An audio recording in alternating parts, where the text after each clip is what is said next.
Akira is greatly astonished when he gets the message from the eerie black cat that the demon lord is waiting for him. However, the cat also doesn't have any idea, as even he cannot guess what's inside the demon lord's mind, and he is only acting as his messenger. On the other hand, the cat and other beasts are magical creatures the demon lord created himself, and these creatures are his eyes, ears, and limbs, in short, biological CCTVs, as whatever they see or hear will definitely be relayed back to the demon lord without any exceptions. Now Akira is hit by a lightning bolt when he learns that the demon lord created those creatures, as he always thought God created them. The cat shuns his idea and insists that he can even still remember the day when the demon lord created him with his own 2 hands clearly, like it was yesterday. Akira is skeptical because he doesn't think Commander Saren lied to him earlier. He recalls the time when Saren narrated to him how the god Aether was angered by people's behavior, created monsters, and proceeded to divide the land into 4 parts. Akira wonders whether there is a possibility that the legends and knowledge which have been passed down among humanity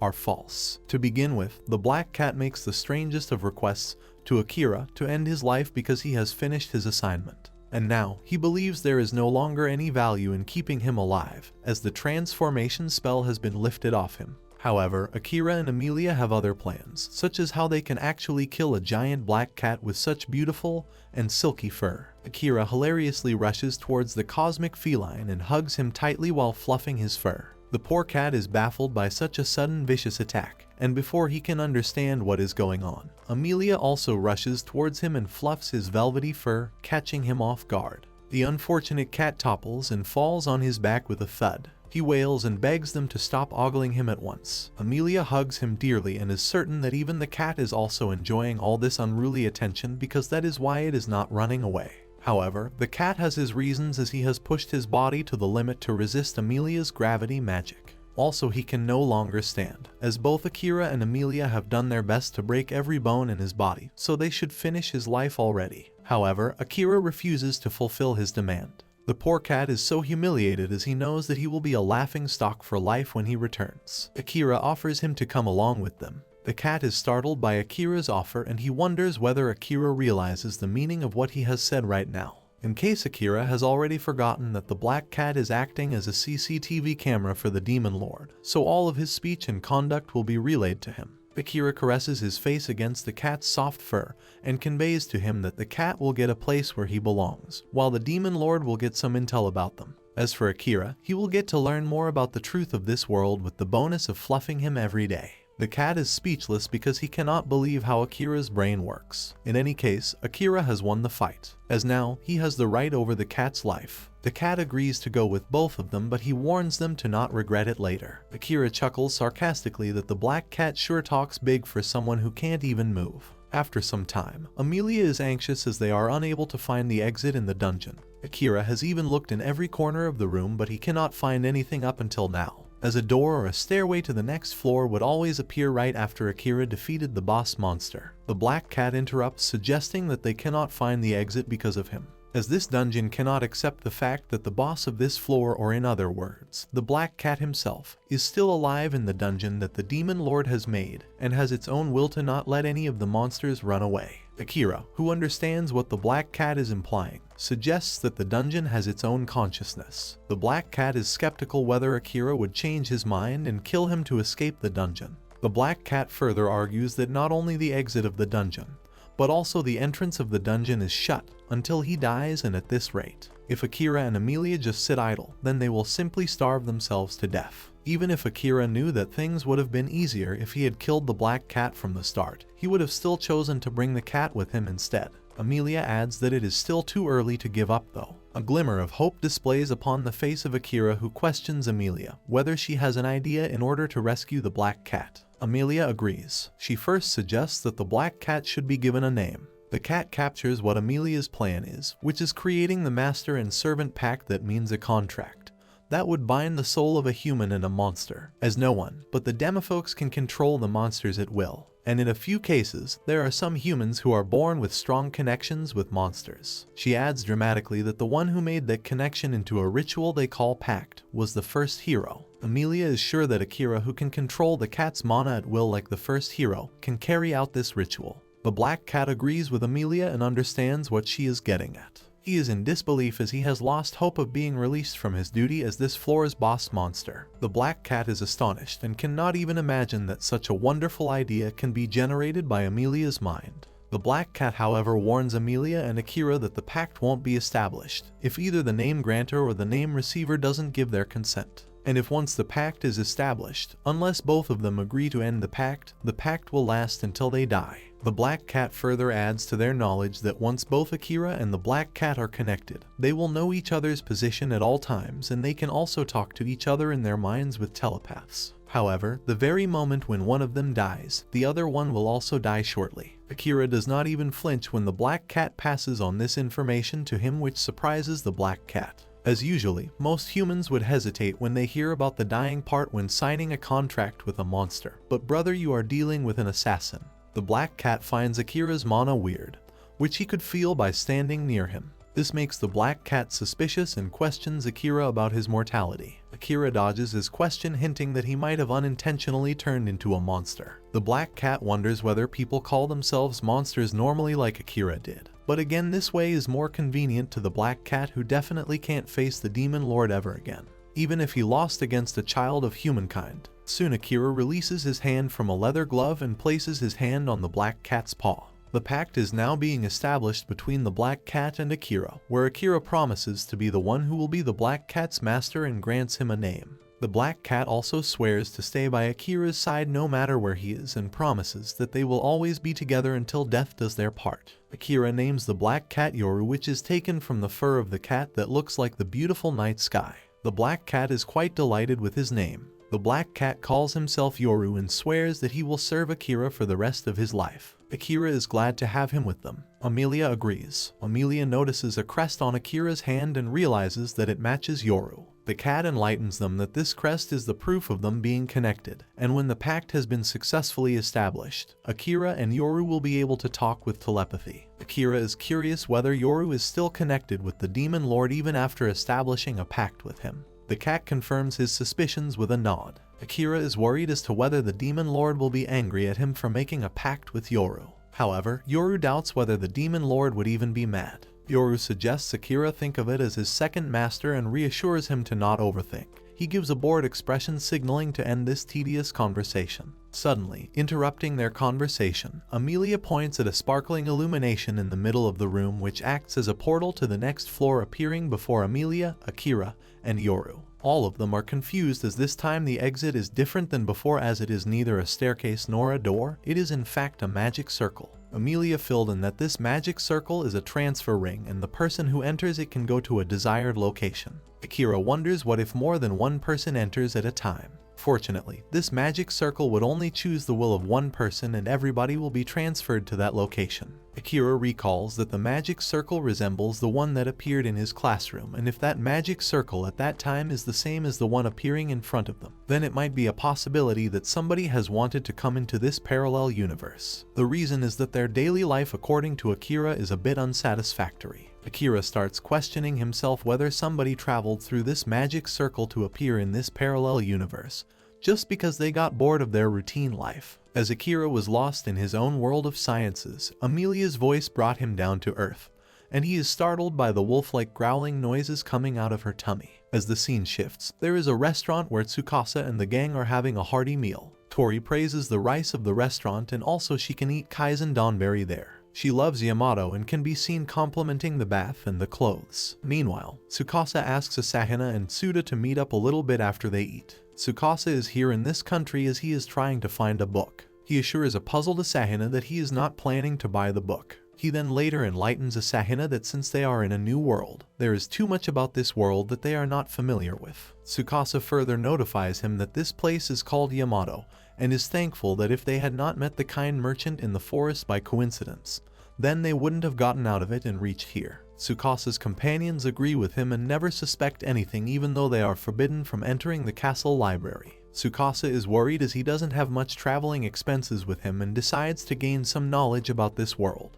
Asahina feels that if Tsukasa is leaving the country, then he must help him search for the book. Asahina finds it easy to join forces in this country. as this country was raised like Japan, and for people like them, it's beautiful. Asahina is certain that if Tsukasa hears the story of this country, then he will come to love just like others do. Tsukasa, however, does not want to join forces with Akira. However, he says nothing to Asahina as he may not like this. Tsukasa plans that as soon as preparations are ready, he will go after the Demon Lord by himself as he wants to be the hero and does not want Akira to steal his position. Tsukasa decides that he will not wait for Akira as his objective is to quickly defeat the Demon Lord and get over it as his role is to return back to the original world along with everyone else. Meanwhile, Tori, Yuuki, and Waki have decided that if the three of them leave the city, they will return to Hatagoya first and visit the harbor. Yuuki chips in that all the clothes must be washed and dried. Tsukasa agrees and plans to make respective groups after eating, thinking about Akira whether he is having meals properly or not. Tsukasa's feelings and emotions for Akira are as understandable as the what to wear for the party tonight notion. As the scene shifts to Akira, they all are still discussing the magic circle and its properties, while fresh food is being cooked on a bonfire next to them. A thought comes across their mind that since the magic circle appeared instead of a stairway or a door, this demonstrates that the floor they are on is the labyrinth's last floor. Yoru suggests that this magic circle is definitely the will of the labyrinth. He further apprises that the magic circle will transport one to their desired location. As Akira receives a bowl of food, he has a strange feeling about the 80th floor as they still haven't reached the level 100 area and decide to look for it. Amelia, who did not know that Akira was aiming for a level 100 area of this labyrinth, is astonished. The reason why Akira is so determined to aim for a level 100 area of this labyrinth is that Commander Saren advised him to do so. Yoru is left surprised as Akira takes Commander Saren's name. Akira is curious about Yoru's knowledge of Commander Saren. Yoru confirms whether a person named Saren was there at the main temple. Akira affirms that it was like his testimony. Yoru questions hesitantly whether Saren died. Akira mentions that he was killed. Akira is determined to take revenge. Amelia meanwhile feels sorry for him. Yoru expresses contempt that the person who killed Saren has already surpassed the realms of humans just from that level of bloodlust. Yoru is disappointed as he thought that the main castle was strong enough. Akira thinks that there have been so many struggles in the labyrinth, and blades that were supposed to be unbreakable are broken. Yoru educates Akira that if he fights by using sword techniques, he will be in a worse situation at the main temple, as this labyrinth is only filled with strong physical attack monsters. However, if a blade doesn't work, then he can easily defeat monsters with magic. Akira agrees that the Chimera was exactly like that. If one passes the entrance with a sword and doesn't use magical powers deep inside the labyrinth, then there is a possibility of defeat. Akira is finally able to comprehend what Yoru is saying, that if one trains with a sword throughout the entire labyrinth, it automatically shifts to hard mode. According to Yoru, every labyrinth has its own characteristics, giving an example that there is an exact opposite labyrinth where magic isn't effective against monsters, like the labyrinth in the Elf Forest territory should have won like that. An idea comes across Akira's mind that since there are other labyrinths on other continents too, they should visit the labyrinth in another continent in order to reach a level 100 floor. Hence, it is decided and it is time for everyone to move ahead as they have finished their meal. As Yoru shrinks in size and hops onto Akira's shoulder, Akira wonders that with this magic circle, he can probably return to the original world and questions himself about where he wants to go. He realizes that his mother and his younger sister are waiting for him in the original world. But then in this world, he has many things that are waiting for him. So for that reason he cannot go back. As they step towards the magic circle transports them to their desired location, conquering the Cantinen Labyrinth. A flashback of Amelia and her sister Marika is shown, where both little girls are rummaging through some kind of large storehouse. Marika calls out to Amelia in exuberance. However, the latter tries to warn her about igniting their father's wrath. Soon Marika points out a scroll that has two identical girls facing each other, where one has gold hair and green pupils, and the other one has white hair and red pupils. The twins seem like both Marika and Amelia seem to belong to royalty. They try reading a text written on the piece of paper, but are unable to decipher it. Suddenly, a strange hooded man interrupts them, unknown to them. The strange man deciphers the text written on the piece of paper, which is atonement, to the girls' alarm. The scene shifts to the present where Amelia, Akira, and Yoru travel to the Elf Territory forest. Amelia starts panicking as she did not want to come here. Akira realized that this is Amelia's country. Yoru spots the sacred tree and affirms that they are certainly in the Elf Territory. Amelia has a bad feeling about all this. Suddenly, an arrow hurtles toward them with alarming speed. However, Akira swiftly intervenes, shielding Amelia from harm by propelling both her and himself to safety on the opposite side. Amelia immediately recognizes the arrow and frowns in contempt. Akira takes a glance at the archer by using his zoom capability,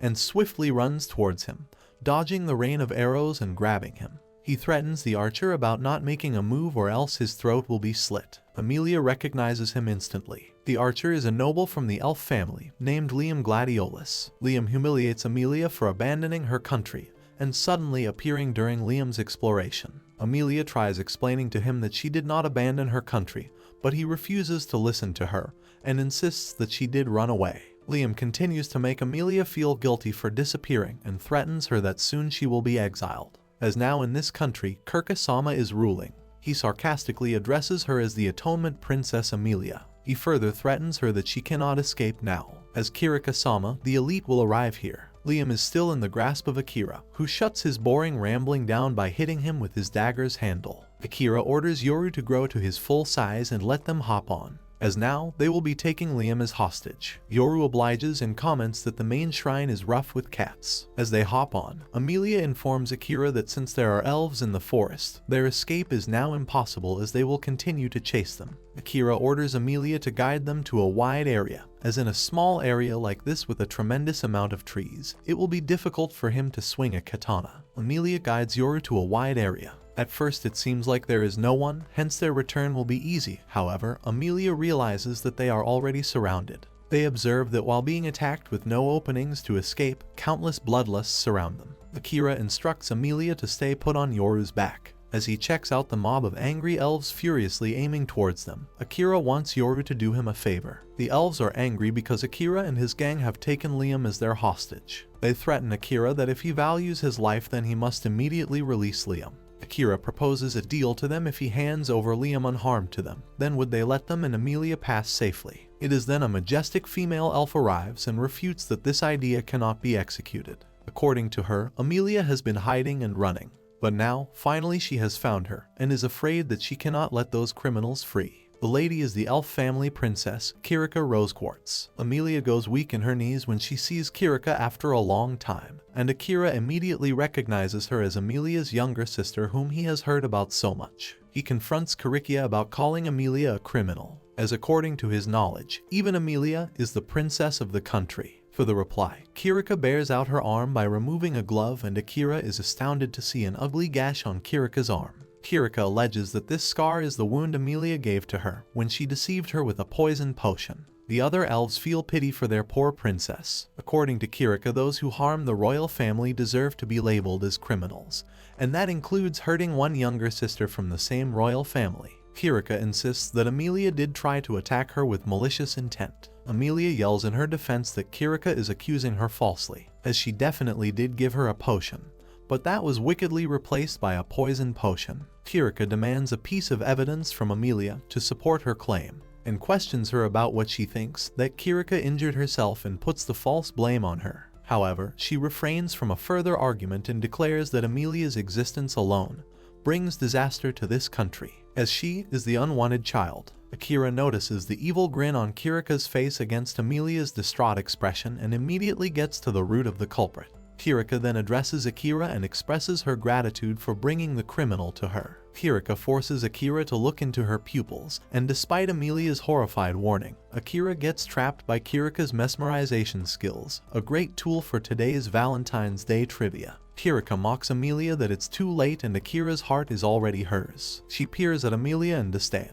as the only ally she had up until now is no longer hers. Amelia demands an apology from Kirika she owes to Akira, as Akira's heart is his property, and she must not selfishly claim it as her own. Amelia's fearless attitude ignites wrath in Kirika. As before, Amelia has been trembling in front of her out of terror. She yells at the top of her lungs that whenever she uses her mesmerization skills, no one can escape and there is nothing wrong with using her skills. The lady has got a temper in a massive voice box. She boldly and shamelessly claims that Akira is only hers. However, her hot air balloon ego receives a great jolt of electricity and pops when Akira demands that since he is somebody else's property. A shocked Kirika wonders in fury about the great failure of her mesmerization skills and cannot accept the fact of Akira being stronger than her. She claims herself to be the gold rank adventurer and is definitely stronger than him. Now, it is Akira's turn to be shocked because according to his knowledge, there are only 4 of them and it is the highest rank among adventurers. Akira has read about this in a book in the Royal Castle's book collection. She scorns Akira and calls him an idiotic lowlife who doesn't know his place. So in order to teach him a lesson, she decides to cut him down and make him learn.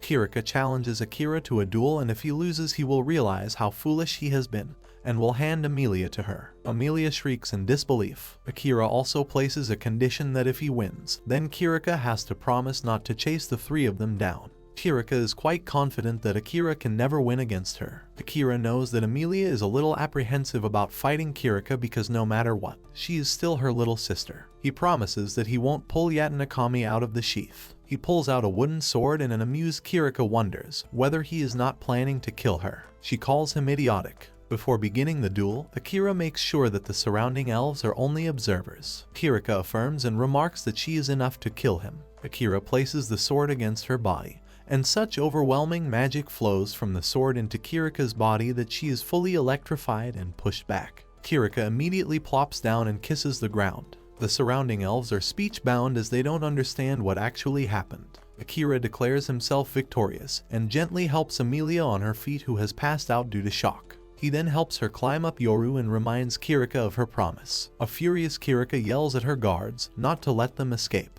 Immediately it is raining arrows on the 3 fleeing souls, with Akira complaining that Kirika is not following the terms and conditions they had agreed upon.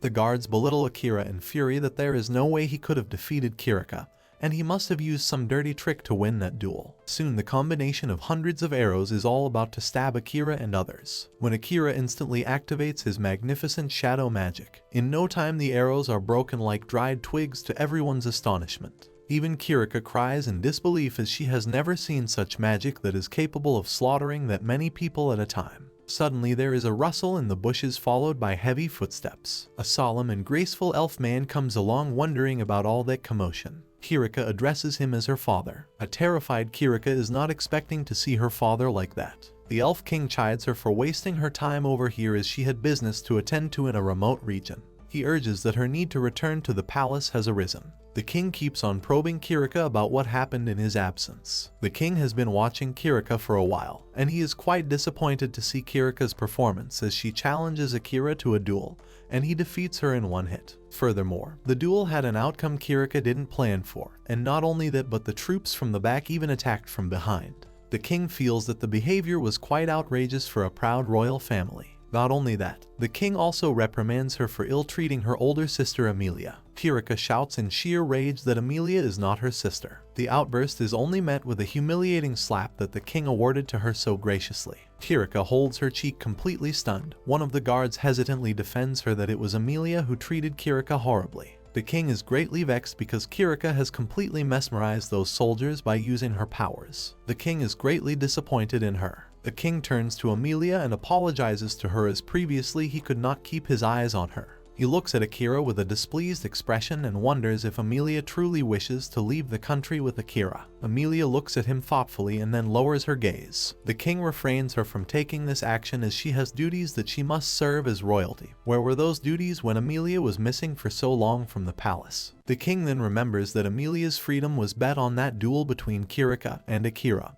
and Kirika lost, so for that he has to withhold the promise that has been made. The king drops a bombshell on Akira when he expresses his desire to have one more duel with him. Amelia along with the elf troops is bewildered by the king's strange wish. If Akira wins the battle then the king will acknowledge him. The king clarifies that it will be Kirika who will be fighting him. Kirika doesn't want to fight Akira again as she already lost once. The king explains that earlier she was taking Akira quite lightly. She overestimated her power and lost because of her own carelessness despite being the strongest elf swordsman. The king declares that Kirika will fight in this rematch under his name.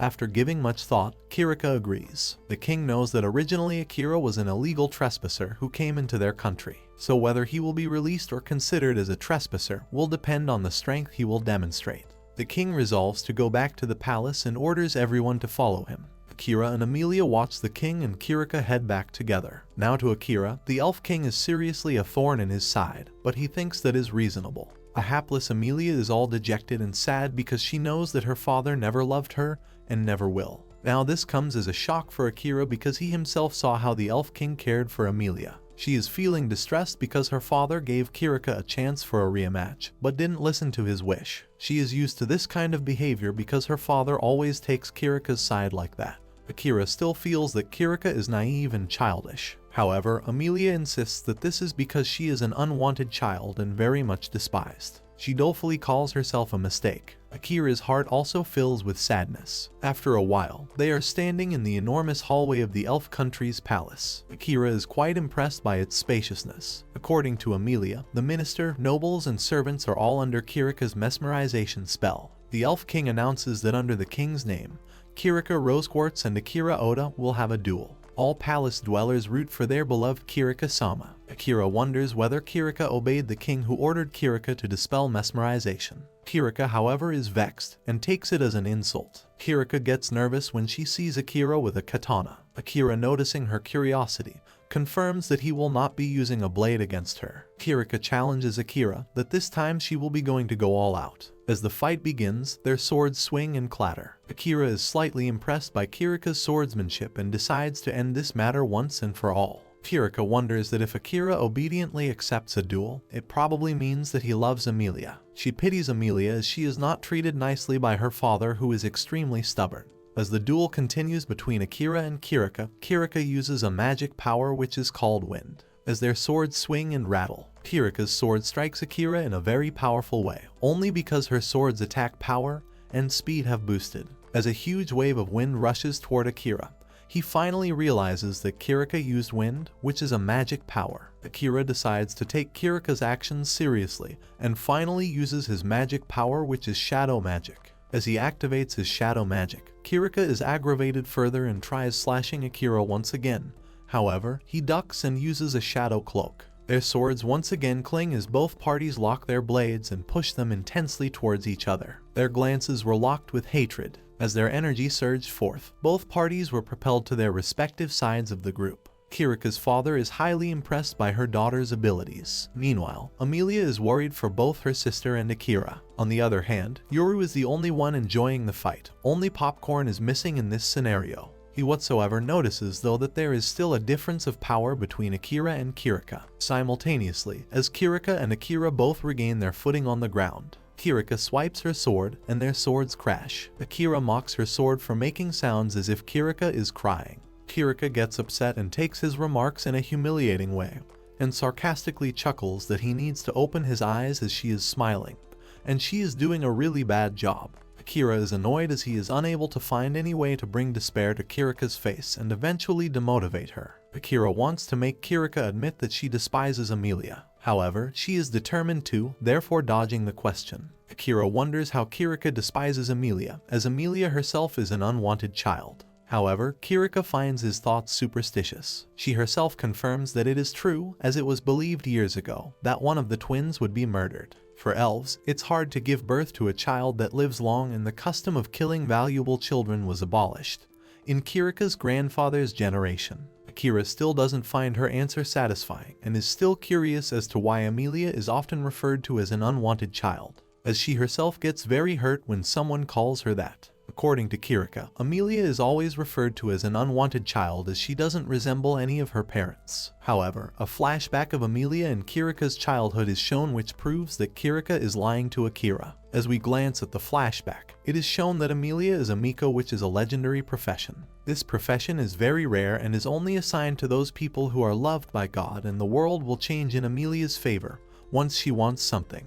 As Kirkia finds out about Amelia being a Miko, she pretends to be happy for Amelia. However, behind her back, she is extremely envious of Amelia, as now she believes that no one will pay attention to her existence. However, Kirika compliments Amelia superficially that Amelia can attract anyone with her silver hair and red pupils. Kirika is not so happy and holds resentment towards her sister and is terrified that she will become an unwanted and neglected child. Her fears did come true and everyone forgot about her and desperately wanted someone to notice her existence. As Amelia calls Kirika, Kirika compliments her, however behind her back, she is envious of her. Kirika later realizes that if the orders of birth were reversed then she could have become like Amelia. At present, Akira and Kirika's duel continues. Kirika can't help but think about how different things have been for Akira and Amelia. While Akira and Amelia seem to have always been loved and accepted, she's struggled to find her place. Each time their swords clash, Kirika's frustration grows and her eyes blur with tears. She wonders if Akira and her sister truly understand what it's like to feel left out. Despite her anger, Akira remains calm and focused,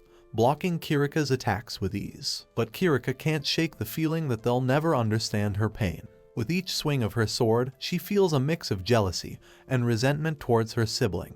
Once again, Kirika swings her sword. Akira blocks it by using his arm intentionally, and Kirika finally strokes his arm. Out of the blue, Liam screams out Kirika's name. As Kirika turns around, Liam is aggrieved at her and pleads with her to stop hurting herself. Liam walks towards Amelia and apologizes to her for innumerable instances of impoliteness he has shown. Akira wonders whether Liam has snapped out of his mesmerization or not. Kirika is disappointed that everyone in this country always favors Amelia. Turns out she used mesmerization out of an inferiority complex. Another flashback is presented where Liam acknowledges Kirika's efforts like she is always training so hard and her determination is unparalleled. However, she now realizes that even Liam favors Amelia. As she is saddened, she mysteriously moves forward her sword, which makes Akira and Yoru intrigued, and activates her wind magic power, which transfigures a quiet, peaceful environment into a mortifying one. As Kirika activates her wind magic powers, which bring roaring waves of wind aimed at Amelia and Liam, Akira immediately warns Amelia. Yoru, who was with Amelia at that time, expands his size to shield her from the force of the wind, preventing her from being propelled towards it. Yoru warns Amelia to get down to prevent the wind from getting her. Meanwhile, a teary-eyed and immensely wrathful Kirika is not giving up and continues to activate her magic powers. The rushing waves of wind transform a peaceful environment into a disastrous one, making everyone lose their footing on the ground. The whole battlefield is being destroyed. Meanwhile, Liam, despite the force of the wind, tries reaching Amelia and hands her a bag and hopes that Amelia saves Kirika with it. Amelia unwraps the bag and finds a holy branch that contains purification magic. Meanwhile, the entire area is being ravaged by tumultuous waves of wind, laying waste to everything in its path. Amelia utilizes the branch, causing it to levitate and shape itself into a perfect circle in midair. As the branch floats, the people who are mesmerized by Kirika come back to reality and are confused about what is happening to them. Kirika is devastated as her mesmerization is being dispelled. Kirika drops her sword and lowers it to the ground while Akira announces that she has lost. Kirika still has no idea where she went wrong.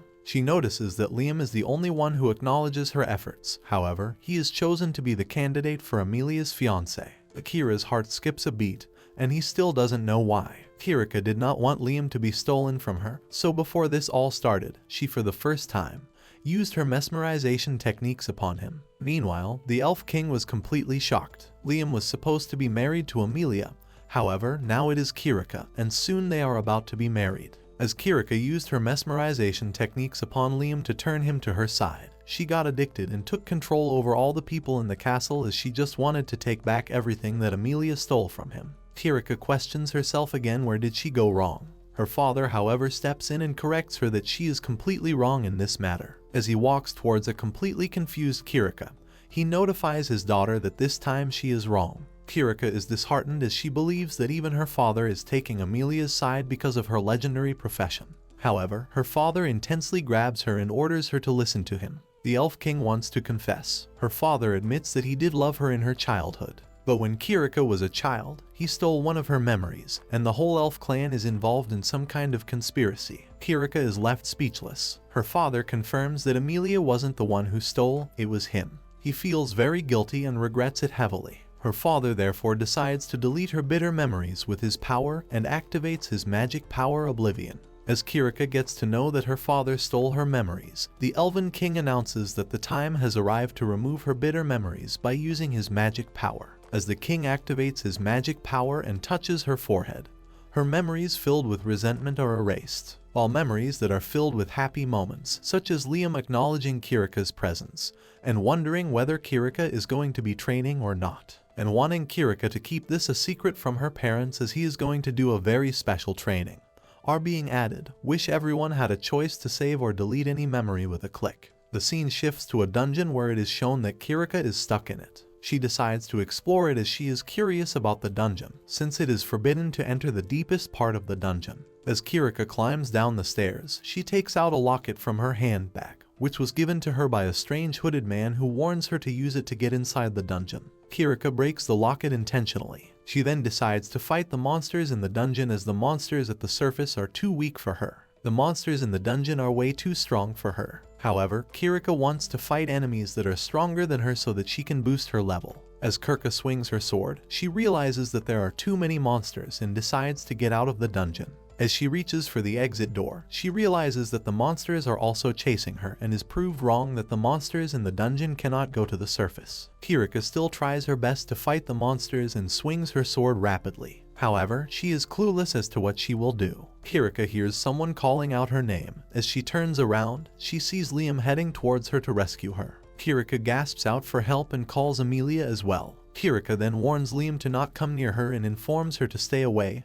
and to call the guards. However, Liam only wants to save Kirika and reassures Kirika to not worry as her father and the royal guards are already on their way. Liam then tries to get Kirika away from these monsters. However, since the monsters are determined to chase Kirika, she realizes that she will lead them to civilians and the monsters will hurt them. Liam refuses to hear her and tries grabbing Kirika's hand. However, the monsters stab him and his last words are telling Kirika to run. Kirika screams and blames herself for Liam's death. As her father approaches her, he reassures her. However, Kirika is still in denial and becomes out of control. Suddenly, she hears Liam's voice once again, who is calling out Kirika and assures her that he is still here. Kirika is happy and confused at the same time, as he died right in front of her. Kirika's father confirms that Liam did die at the moment, as when he arrived there, all they saw was the dungeon entrance being destroyed by some great power. Kirika was so devastated that she did not even realize what was happening around her. While the monsters were hunted by the royal guards, her father couldn't see Kirika being upset and disturbed. That's why he used his extra skill Oblivion and held her unconscious self in his arm. Her father continues that even Amelia couldn't see Kirika being grief-stricken, so she then used resurrection magic on Liam and tried bringing him back. Kirika was speechless and she was still in disbelief that her sister saved Liam and brought him back from the dead. However, that wasn't the only thing Amelia did. Her father later found out that Amelia was the one who sealed the entrance to the dungeon with gravity magic. Amelia actually brought forth two different kinds of magic, which she had never known before with her skill of magic creation, and she did all of this just to protect Kirika and Liam. Kirika had no idea that Amelia sacrificed so much for them, and the best part about her was that she kept it as a secret. Kirika was guilty of showing so much hatred towards her dear sister. Kirika's father apologizes to Kirika once again and justifies his doing, as he was worried that Kirika's weak heart won't be able to bear the pain from those memories and will drive her to the worst possible future. However, her father realizes that the only person who had a weak heart was none other than him, as he just couldn't bear the sight of Kirika being devoured by madness. So he used her heart as an excuse and couldn't bring himself to return Kirika her memories. Until now, Kirika herself isn't able to process the whole memory flood into her mind. Meanwhile, Akira approaches Amelia and extends his hand, aiding her in rising gracefully from the ground. Akira realizes that now it should be Amelia's turn. At first, Amelia can't understand what he means, but Akira explains that it is time for her to turn off her World Eye skill. Amelia still can't comprehend what Akira means. Akira finds his answer to a weird feeling that he always felt from Amelia since he first saw her. He then wonders whether Amelia has ever turned off her bizarre skill. He realizes that he always felt that Amelia wasn't glancing at him even though she was glaring at them, but now he knows that the thing that Amelia stares at whenever she talks to Akira is a leaderboard. This is just like one is hooked to social media sites. Akira then reassures her that now there is nothing to fear anymore and advises her to go and take a proper look at Kirika's face and have a long conversation with her. He then taps on her shoulder. Meanwhile, Amelia wonders why she was always worried about the things she did not know, as she never really understood what people were thinking. A flashback is shown from Amelia's childhood where she is constantly being praised by so many people for being amazing, since she is the legendary Shrine Maiden and is the real pride of the elves. However, Amelia denies it and is worried about why Kirika is not being praised, as she works just as hard as Amelia does. Amelia doesn't and will never get what these people are even expecting from her. And no matter how long she glares at people's smiles when they see Amelia, she never understood what they thought of her. This is the reason why, up until now, she keeps raising the level of her world eye, as she believes that her answers will get from the what I see status window, because she was always terrified of everything. But now, since she believes that everything is okay and back to normal, she takes a deep breath and deactivates her extra skill world eye as she moves further and further away from Akira and head towards Kirika. Kirika is very ashamed of her behavior. As their gazes meet, their eyes are locked and both of them apologize to each other and hug each other for everything that has happened in the last few years. There is a hearty reunion between the two sisters, where Kirika cries and apologizes to Amelia. Amelia lifts up Kirika's face to watch her more closely. Amelia, with tears in her eyes, knows that whenever she looks at Kirika, she can feel it, her thoughts, her emotions, just like real sisters. The Elf King also apologizes to both his daughters Amelia and Kirika. Meanwhile, Akira is watching the family reunion with a smile and realizes that this fight happened only because they tried to stand alone all this time. He cannot help but be reminded of his mother and his younger sister Yui. The Elf King reminded him of his own father. Back in the dungeon maze, he told everything about himself to Amelia, about how his father disappeared some 7 years ago, and the hardships they had to face without him. At that time, Akira was really mad. However, after seeing the hearty reunion of Amelia and Kirika with their father, he was reminded of a scene he had long forgotten. The story goes into a flashback when a very young Akira finds his already dressed father in the kitchen one early morning, preparing lunch boxes for Yui, Akira, and himself. Akira watched his back as his father worked intently while preparing the food. It is revealed that Yui and Akira are twins, just like Amelia and Kirika. However, since they both were born on opposite sides of midnight on March 2nd, they were placed in different school years. Akira recalls how his father took care of the babies while looking after their sick mother. Akira admits that his father did so much for them. Akira remembers those mountains of dirty dishes and piles of soiled laundry, and remembers that his father must have done everything by himself without talking to anyone, and without anyone to rely on. Akira silently promises his sister Yui in his head that if he ever makes it back to Japan, he thinks that he will conduct a search operation for his father. Suddenly, Amelia realizes that Akira is standing all alone, lost in his own thoughts, and dashes towards him. She stands by his side, and it is then that Kirika also joins them and heartily apologizes to Akira for their inhospitable greetings. His father also apologizes once again and promises that Akira will be an honored guest in the Elf Kingdom. He requests Akira to allow them to give him a proper welcome. Why does the king need Akira's permission for that? Soon a feast is set, with music and dance. After that, Akira stands solitary in a beautiful, dome-shaped balcony and wonders about the last time he had a full-fledged meal. He then thinks about his skill, World's Eye, and then remembers telling Amelia back in the maze that she doesn't need to act strong when she is actually scared. However, Amelia insists that one is just afraid of certain things, which probably implies that strength has nothing to do with fright. At present, Akira realizes that both Amelia and he are similar, as they are both scared of that power called World's Eye. Akira recalls the time when he activated World's Eye for the first time.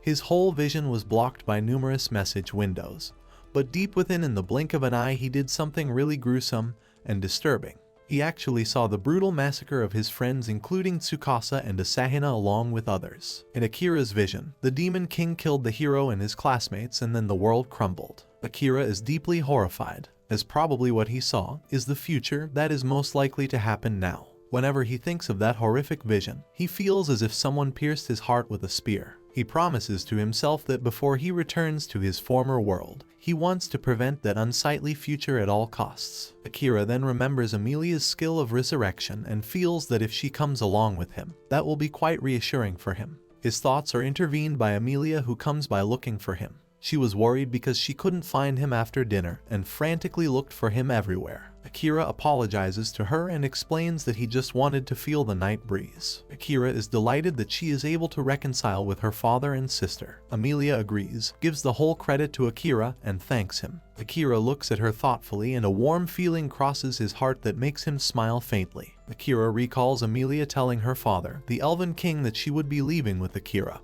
But now he assumes that since has reconciled with her family, her reason to leave with him might have vanished. Amelia is deeply puzzled when Akira points out that the elf country is where she belongs as she's the princess. Amelia points at the sky full of glittering stars and states that every time she looks at them, it seems like a blessing to watch them.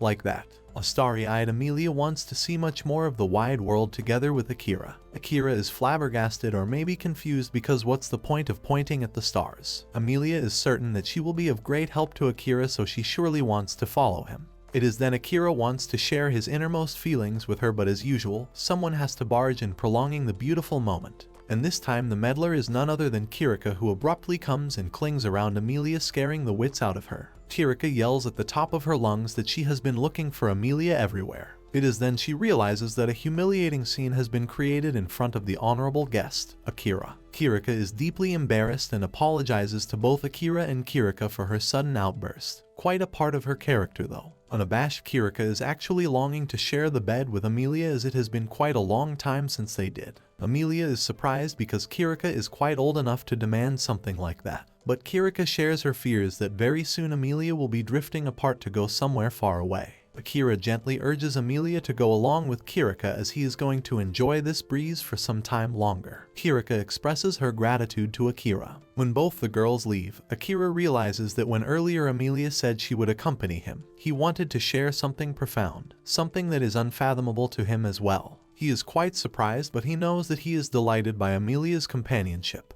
Also maybe because her skills are quite assuring.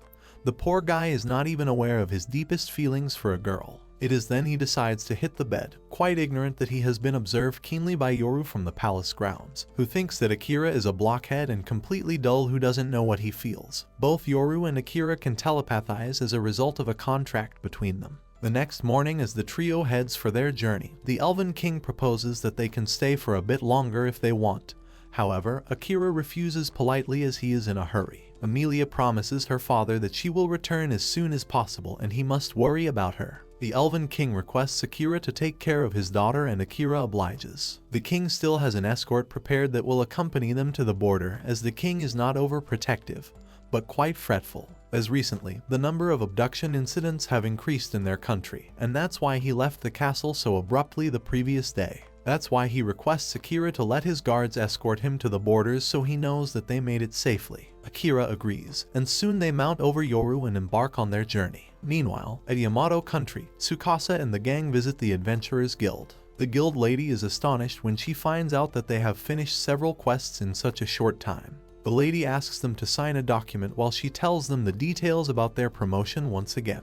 The crowd around them breaks into whispers and everyone is chattering about them. Wacky is overjoyed as now they are promoted to the yellow rank of adventurers. However, Tsukasa realizes that compared to the training in the maze once led by Commander Saren, the monsters above ground were a little weaker. His friends agree with him because if the enemies were just a bit stronger, then they could level up faster. Nanase checks out the map on the bulletin board and is unable to find a maze anywhere near this Yamato country. Also, he cannot find any quests more challenging than the ones they have completed. Tsukasa surmises that perhaps it's time for them to leave the country. Asahina and Nanase are asked about their recent investigation. Both of them went around town and asked people if they knew someone like Oda Akira, but unfortunately, they came back empty-handed. Asahina concludes that it seems like Akira still hasn't come to this country. Tsukasa realizes that a distraught Asahina still wants to stay in this town where they seem likely to meet Akira. He recalls Asahina being too keen to reunite with Akira. Tsukasa cannot think of a way to convince Asahina to leave the country. To his astonishment, out of the blue Asahina himself proposes to leave the country. Until a few days ago, Asahina felt that Akira would show up here. But now, he realizes that Akira is not the type to lag behind and he is sure that he went ahead somewhere, so they must go to where they need to go. Tsukasa is thoroughly relieved as his problem is solved in a jiff. Tsukasa brings out a map from his bag and spreads it in front of him. On the map, he points at the Brute continent where the beasts leave. They left Rarest and came here to the Yamato country. According to him, it is not suitable to stay on the same continent as it is very much likely that the king has people after them. Luckily, this country has a port, so they should board a ship and set sail to another country. While Tori and Yuki are both excited about the notion of boarding a ship, Wacky is distressed about leaving behind the amazing Japanese food in Yamato. It's a matter of choice for everyone. Nanase merely wants to rely on Tsuda for the food. Now Tsuda is definitely good at cooking and doesn't mind cooking at all, but in order to prepare traditional food one needs proper seasoning. Wacky begs her to comply as they can always stock up their supplies over here, and he will gladly carry them for her. Stuck into a fishnet, Tsuda readily agrees and Nanase proposes to shop for the ingredients. Tori wonders which continent they are heading to. Tsukasa thoughtfully skims through the map as personally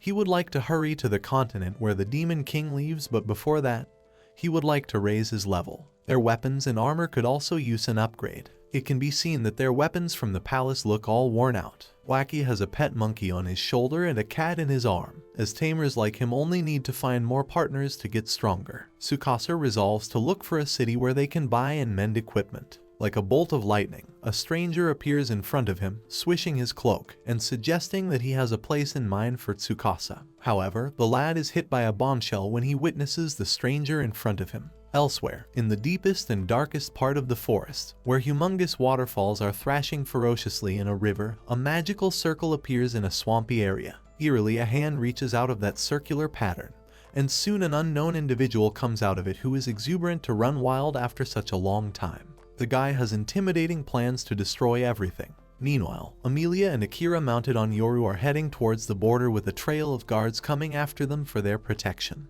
Amelia is unsure what Akira has in mind about their next destination. However, Akira doesn't care where the path leads, as his only goal is to fulfill Commander Saren's dying wish, which is to reach level 100. A startled Amelia assumes that Akira wants to acquire that extra legendary skill. However, Akira's goals are to avenge Captain Saren, to prevent the death of Tsukasa and the rest that he saw by using World's Eye, and to reach the castle where, according to Yoru, the Demon Lord awaits him. However, to accomplish all that, he needs to be a lot stronger. According to Amelia, level 100 is a feat achieved by no human in history, so according to her, obtaining the extra skill is like something out of a fairy tale. However, if Akira is adamant about aiming for level 100, then Amelia is glad to accompany her. It is then Yoru requests to propose a destination if he isn't going anywhere in particular. On getting Akira's consent, he suggests the continent of beasts, Brute. Seeing a puzzled expression on Akira's face, Yoru goes on that there are many excellent blacksmiths among the beast men. It would be a good idea to let those beast men check out the sword owned by Akira. Akira agrees that it is becoming progressively more difficult for him to maintain the sword all by himself. Out of the blue, Akira senses people around them, and he realizes that there are quite a lot of them just ahead, past that hill. An elf guard uses his binoculars and yells in fury as he spots some kidnappers harassing innocent people. The elf troop immediately charges towards the spot of chaos in order to rescue the hapless souls. Amelia suggests they help the troops as well in the rescue mission, and Akira readily obliges. While the masked kidnappers are harassing young ladies, many of them are startled as fast-flinging arrows stab their chests unexpectedly. The elf troops furiously attack the treacherous kidnappers. However, one of them places a dagger on a woman's neck and warns the guards to stay put if they value the woman's life.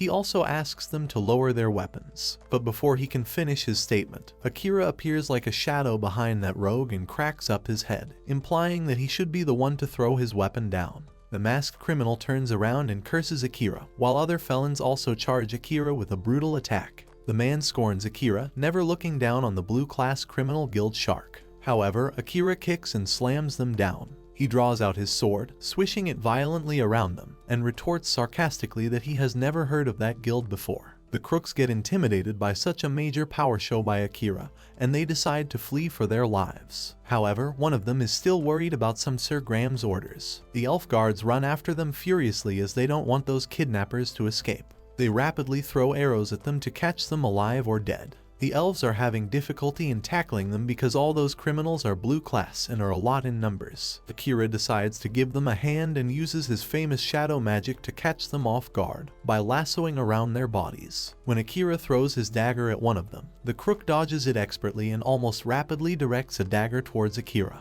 However, Akira ducks and the dagger swooshes over him.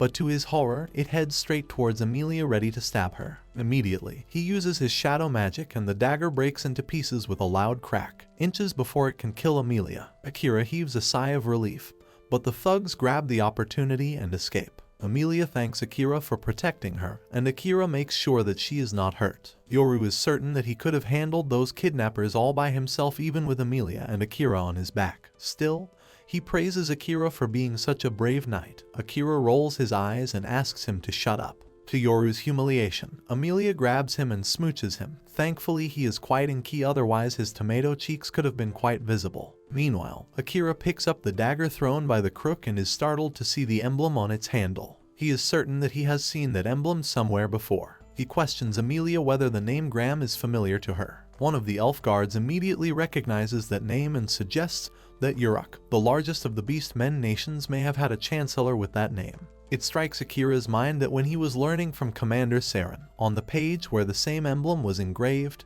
Uruk was mentioned. It is then the captain of the elf troops is informed by one of the elves that they have completed the rescue of their captured compatriots, and the unconscious bandits have been tackled. Akira asks the elves that now it is time they must return, and the trio must move ahead on their own, because according to him, the kidnappings that the king mentioned before their departure have to do with the crooks they have just captured. Akira also presents the emblem dagger to the elves, to take it back to their king along with the wounded allies and captured bandits. The elves are hesitant, because they haven't accomplished their mission to escort Amelia and Akira safely out of the forest, and abandon them midway. However, Akira assures them that their mission is not abandoned, as from the nearby port town, they will take a boat to Brute Continent. He thanks everyone for escorting them and heads forward with the journey. The trio reaches the port town which is the only port town in Uruk, a nation of beast men in the continent of Brute. Amelia is mesmerized to find the beautiful and organized beast men's country, as she is visiting it for the very first time. Now, before entering the beast men's area, on the ship, Akira has been fretting over the fact that Amelia has never been on the beast land before, and as he lands on the port town, his apprehensions further come true when he sees that among all the ones doing hard manual work, there are only humans and no beast men. Also, when Akira walks and carries Yoru on his shoulder, he notices that the beast men seem to despise black cats or something. Maybe they believe that black cats are bad omens. All the beast men seem to stare at both of them with sheer distrust. Akira surmises that the humans fall in the lower class in the beast men continent. He is wandering around lost in his thoughts when someone calls out to him. Now, Akira has a really bad feeling about this, but still, he turns around to find three scoundrel beast men addressing him as a human brat. They order him to leave Amelia to them and leave silently. Now, this is also one of Akira's greatest woes being confirmed before landing here. Akira ignores them to their great fury, and they begin to charge at him when Akira casts shadow magic into their eyes. Instantly, they turn blind to their surroundings, yelping in agony. Now, Amelia is all puzzled about the chaos that the beast men are creating. Yoru mentions that Akira finished the job before she can even see through the whole commotion. Akira decides to leave as soon as possible as he guesses that things will get messier if they stay. Amelia still wants the answers, but Akira tries to pacify her and urges her to move quickly. In a while, they reach the hub of the city and visit the Adventurers Guild. At the counter, a cute little beast girl confirms that they are at the right place and guesses that it might be their first time here. Akira signals Amelia, who in turn rummages through the knapsack and takes out her adventurer's gold tag.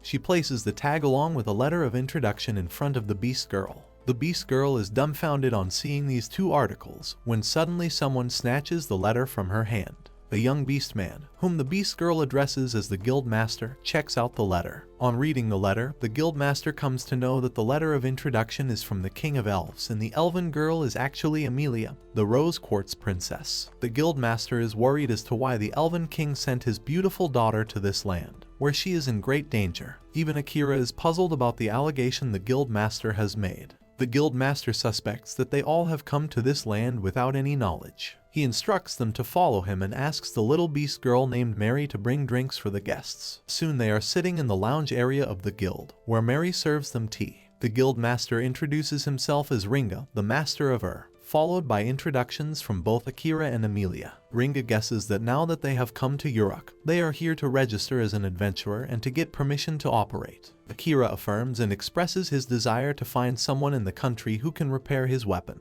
Ringa smiles and wants to confirm a few things. He conjectures that Oda Akira is one of those heroes that came from another world through hero summoning.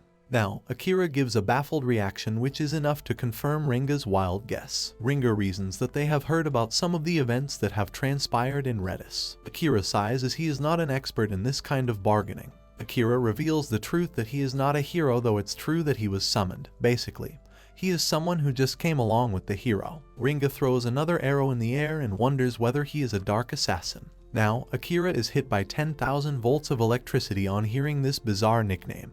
But Ringa insists that this is what Akira is popularly called. Akira wonders whether the assassin class is quite common. Now it's Ringa's turn to be flabbergasted, and Akira insists that it is time Ringa answers his questions. Akira hits the target that even Ringa's class is assassin too. Ringa is amused and affirms astonishingly. Although Ringa is a civil servant by nature, he is much more suited for a desk job like a guild master rather than for combat. Akira guesses that in this land it's quite common that not everyone works according to their class. Ringa has another query to be answered by Akira. He points out at Yoru and guesses that it is not an ordinary cat. Akira chooses not to answer this controversial question if it is not mandatory. Ringa doesn't press further but informs him that the beast people detest black cats due to a certain event in the past. He just thinks that Akira should know that if he plans on traveling through this country. Ringa offers them to feel free to come into this guild whenever they land into any trouble, as he will be glad to assist them. Both Amelia and Akira bow in gratitude and leave. Ringa secretly watches them from the window and ponders that the nightmare of Adoria has finally returned.